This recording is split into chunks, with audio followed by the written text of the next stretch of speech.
గజం కేవలం 23,000 రూపాయలతో 165 గజాల భూమి కేవలం 38 లక్షలు మాత్రమే.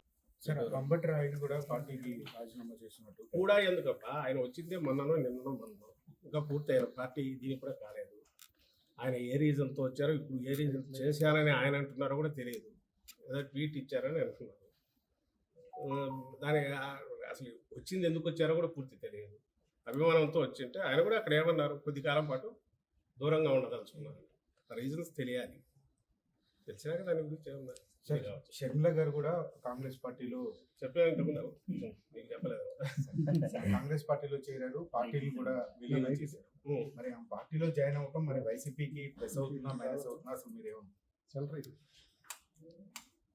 అసలు కాంగ్రెస్ పార్టీ లాస్ట్ ఎలక్షన్స్లో ఎన్ని వచ్చినాయి కదా, నాకు తెలిసి అయితే 100 కంటే తక్కువ వచ్చింది ఓటు స్టేట్.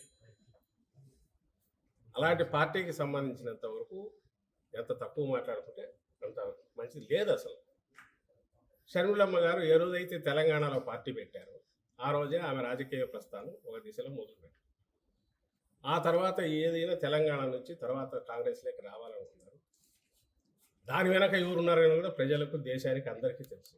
ఈ రోజుకు తెలుసు. చంద్రబాబు నాయుడు అనే వ్యక్తి అన్ని రకాలుగా ఒకవైపు కాంగ్రెస్ను మేనేజ్ చేస్తూ, ఇంకోవైపు బీజేపీలో తన మనుషుల ద్వారా మేనేజ్ చేస్తూ, పవన్ కళ్యాణ్ జనసేనను మేనేజ్ చేస్తూ, నేను ఎప్పుడు అంటుంటాను, ఆర్కెస్ట్రా ఏ నుంచి జడ్ వరకు రకరకాల పార్టీలను, వ్యక్తులను అందరినీ ఇచ్చేస్తూ జగన్మోహన్ రెడ్డి గారి టార్గెట్గా ఎట్లా ఒట్లా అర్జెంటుగా ఆయన దించాలి. ఎందుకంటే వేరే రకంగా ఎదుర్కోలేడు కాబట్టి ప్రజల్లోకి వచ్చి కానీ ప్రజల సమస్యల గురించి దాని మీద యాక్ట్ చేసి కానీ, లేదా నేను అధికారంలో ఉన్నప్పుడు ఇది చేశానని చెప్పుకునే ఘనకార్యం లేదు కాబట్టి అది లేదు. సో ఇలా కొత్త కొత్తవన్నీ తీసుకొచ్చి వీటి ద్వారా ఏదో సంచలనమైన ఇది జరిగింది అన్నట్టు ఒక రకమైన మీడియా పరమైన పర్సెప్షనల్ ఇది క్రియేట్ చేయడానికి చేసే దాంట్లో భాగంగా దీన్ని కూడా కుట్ర పన్నాడు. రకరకాల దీనితో ఇప్పుడు ఏదైతే షర్మిలమ్మ గారు చేరారో అది జరిగింది.